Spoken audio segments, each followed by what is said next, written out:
Release చేసి అందరికీ సీడీని present చేస్తారు.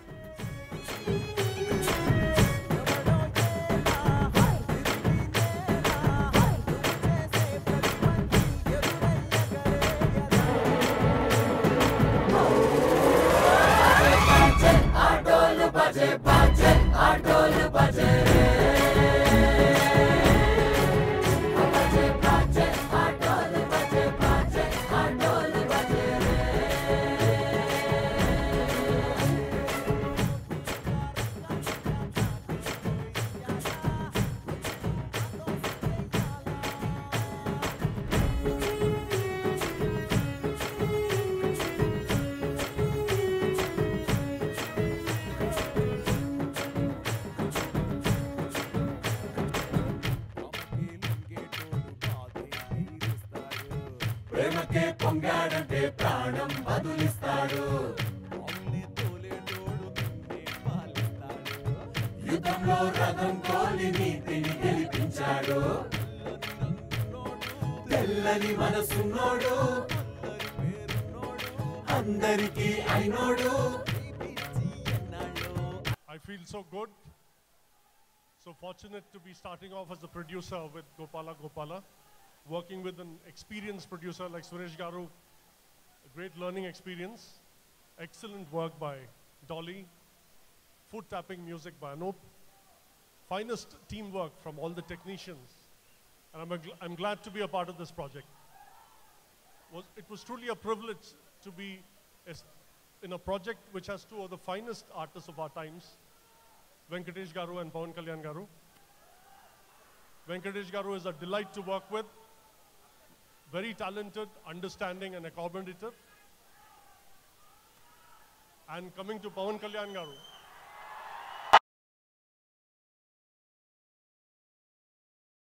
Pawan Kalyan Garu, please.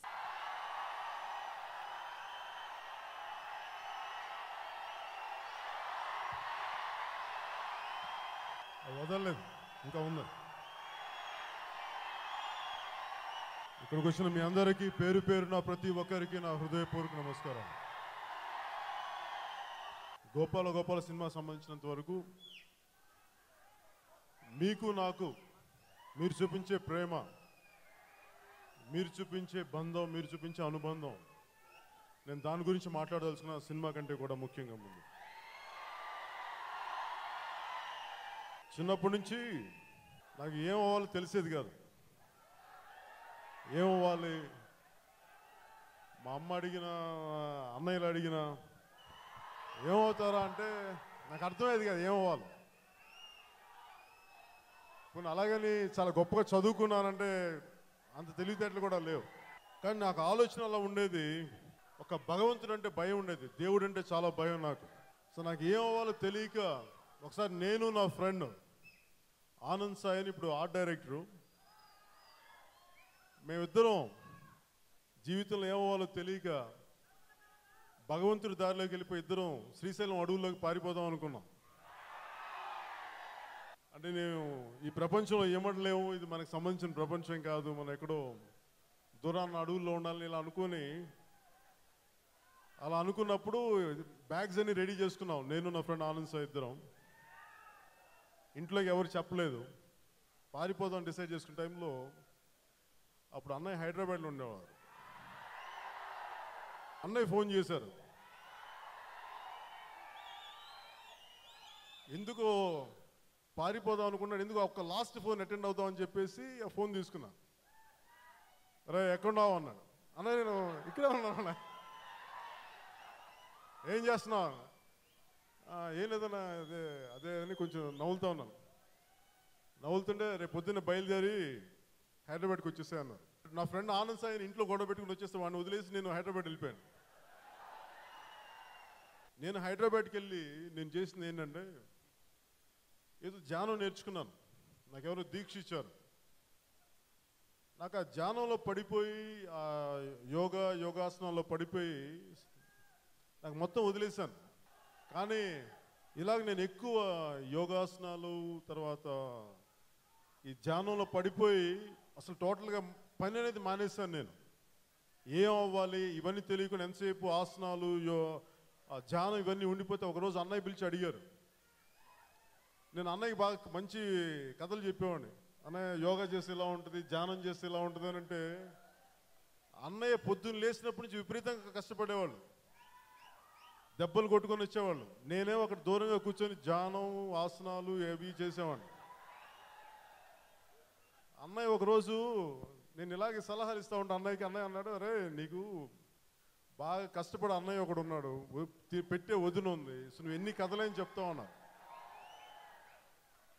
నీకు అన్ని సమకూర్చినప్పుడు అన్ని అమర్చినప్పుడు ఎన్ని కథలని చెప్తావు, అలా కాకుండా నీ వంతు నువ్వు కష్టపడి ఇదే కష్టాన్ని నువ్వు పడి ఇదే మాటలు చెప్పగలిగినప్పుడు చెప్పు, అప్పుడు నేను నమ్ముతాను నీ మాటలు, అప్పుడు చెప్తా, అప్పుడు వింటాను నీ మాటలు అన్నారు. ఆ రోజు నాకు అన్నయ్య చెప్పిన మాటలు చెంప మీద కొట్టినట్టు అయినాయి. అంటే ఎందుకంటే చాలా తేలిక అన్నీ సమకూర్చినప్పుడు ఆధ్యాత్మికత గురించి మాట్లాడటం, అన్ని సమస్యలను ఎదుర్కొంటూ నిజంగా ఆధ్యాత్మికత కానీ భగవంతుడి గురించి గుండెల్లో పెట్టుకొని మాట్లాడటం, బతకటం, అది ఎంత కష్టమో నాకు సినిమాలోకి వచ్చినప్పటి నుంచి ఇప్పుడు దాకా నాకు తెలుస్తుంది. నాకు అణువున నాకు భగవంతుడే కనిపిస్తాడు, ఆ దేవుడే కనిపిస్తాడు. అంటే ఈ సందర్భంలో నేను భగవంతుని ఎందుకు నమ్ముతాను అని చెప్పడానికి నా ఖుషి సినిమా అయిపోయింది. ఇక్కడే మన హైటెక్ సిటీ థియేటర్లో నేను ప్రీమియర్ చూస్తున్నాను. నేను నాతో పనిచేసిన స్టాఫ్ అంతా పనిచేస్తున్నప్పుడు ఇంటర్వెల్ టైంలో నాకు లోపల నుంచి ఏంటో విపరీతమైన భయం వచ్చేసింది. నాకు లోపల ఏమనిపించిందంటే, నీకు చాలా గడ్డు కాలం ఉంది వచ్చే రోజును, కొన్ని సంవత్సరాలు నువ్వు సఫర్ అవుతావు, నువ్వు బాధపడతావు, నీకు ఎలాంటి ఇబ్బందులు ఉంటాయో నాకు తెలియదని చెప్పి నాకు లోపల నుంచి భయం వచ్చేసింది. కానీ నేను ఒకటే నిర్ణయించుకున్నా, నాకు భగవంతుడు అన్నీ వదిలేసి వెళ్ళిపోతాను అనుకున్నోడిని నన్ను సినిమాలో తీసుకొచ్చాడు, ఇంతమందిని మీ అందరినీ నాకు ఇచ్చాడు. ఎందుకు నాకు బలం వచ్చిందంటే, కేవలం మీరు అనుక్షణం నా వెంట ఉన్నారు ఇన్ని సంవత్సరాలు, ఏ రోజు నన్ను ఒక్క రోజు కూడా వదలలేదు. నాకు ఊహ తెలిసినప్పటి నుంచి ఇప్పుడు దాకా నేను భగవంతుని ఏది అడగలేదు, ఏ దేవుడి దగ్గర ఏ ఒక్క కోరిక నేను కోరుకోలేదు. కానీ నేను కోరుకున్న కోరిక ఒకటి కోరుకున్నాను కొన్ని సంవత్సరాలు, ఈ మధ్యనే, రాజకీయాలు కూడా కాదు, రాజకీయాల గురించి ఎలాగో, రాజకీయాలకి మనం భుజంగా వేస్తాం, సేవలు చేస్తాం. నేనేం కోరుకున్నానంటే, ఫస్ట్ గుండె జారి గల్లంతైంది ఆడియో ఫంక్షన్కి వెళ్ళాను. వెళ్ళి బయటకు వస్తుంటే అది ఎక్కడో ఇక్కడే దగ్గరలోనే కారుకి అడ్డంగా కొంతమంది వచ్చేసారు మన అభిమానులు. వచ్చేసి బయటకు వచ్చి నా బండి ఆపి ఇలా గుండెలు కొట్టుకొని, నువ్వెప్పుడు హిట్ తీస్తావు, నువ్వు హిట్ తీయన్నా చచ్చిపోతున్నావన్నా రా అన్నా. ఎక్కడికి వెళ్ళినా కానీ అందరు నన్ను ఇదే అడిగేవాళ్ళు, ఒక్క సక్సెస్ ఇయ్యనన్నా, రోడ్ల మీద తిరగలేకపోతున్నావన్నా, చచ్చిపోతున్నావన్నా. ఒకసారి గబ్బర్ సింగ్ షూటింగ్ చేస్తున్నప్పుడు ఆఖరిగా నాకు ఇప్పటికీ గుర్తుంది, మన గబ్బర్ సింగ్ ఇంటర్వెల్ ఫైట్ చేస్తున్నాను. ఇంటర్వెల్ ఫైట్ చేస్తుంటే మహబూబ్ నగర్ నుంచి ఒక అబ్బాయి వచ్చాడు, గొడవలు పడతా ఉన్నాడు. వచ్చి అందరినీ నెట్టుకొని వచ్చేసాడు. వచ్చి నా ముందుకు వచ్చి, అన్న చచ్చిపోతున్నానన్నా, ఒక్క హిట్ తీయన్నా, ఒక్క హిట్ అని. నాకు అనిపించింది, ఇప్పుడు కూడా నేను భగవంతుని అడగకపోతే, ఇప్పుడు దాకా నేను ఎవరి గురించి అడగల, నా కోసం ఎప్పుడు అడగల. మొట్టమొదటిసారిగా నేను విజయం కోరుకున్నాను. భగవంతుడా, నేను వాళ్ళు నాకు చూపించిన ప్రేమాభిమానాలకి, మీ అందరూ చూపించిన ప్రేమాభిమానాలకి ఒక్క సక్సెస్ ఇచ్చే తండ్రి, నేను ఈ సినిమా పరిశ్రమ నుంచి నేను వెళ్ళిపోతాను, ఇంక నాకు అవసరం లేదు. కానీ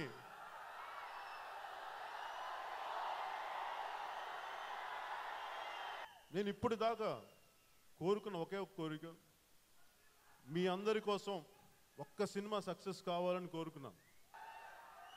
అది సాధ్యపడింది మీరు చూపించే ప్రేమ, మీరు చూపించే ఆప్యాయత.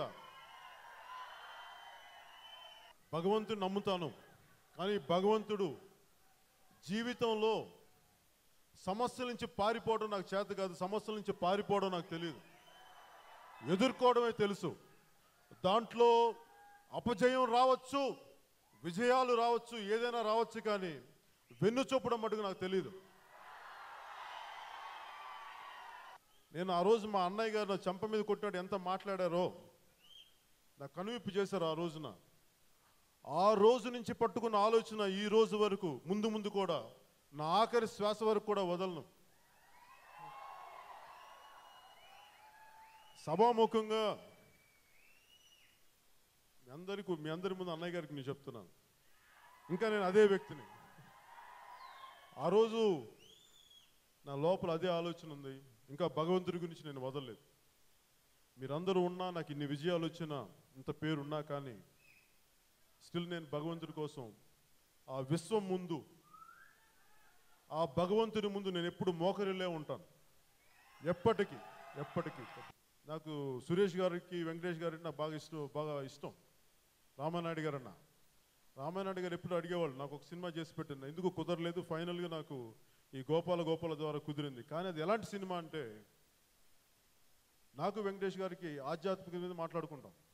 సో అలాంటి సినిమా మాకు ఈ విధంగా రావటం, శ్రీకృష్ణ పరమాత్ముడి గురించి ఈ విధంగా చేయటం నాకు నిజంగా ఆనందం కలిగించింది.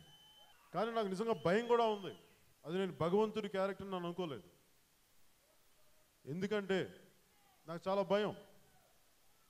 ఏమాత్రం నాలో తప్పు లేదని ఉంటాయి ఆలోచన స్థాయిలో ఉన్న భయంతో నేను చేశాను ఆ సినిమాని.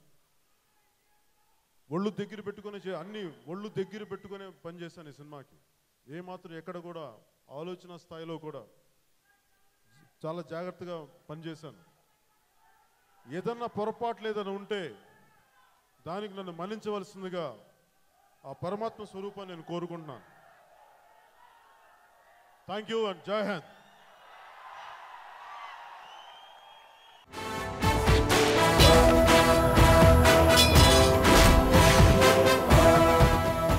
మనీ వాడతావో, మనుషుల్ని వాడతావో, కాళ్ళు పట్టుకుంటావో, కాలర్లు పట్టుకుంటావో, పక్కలేస్తావో, పైరవీలే చేస్తావో, నా కొడక ఏం చేస్తావు?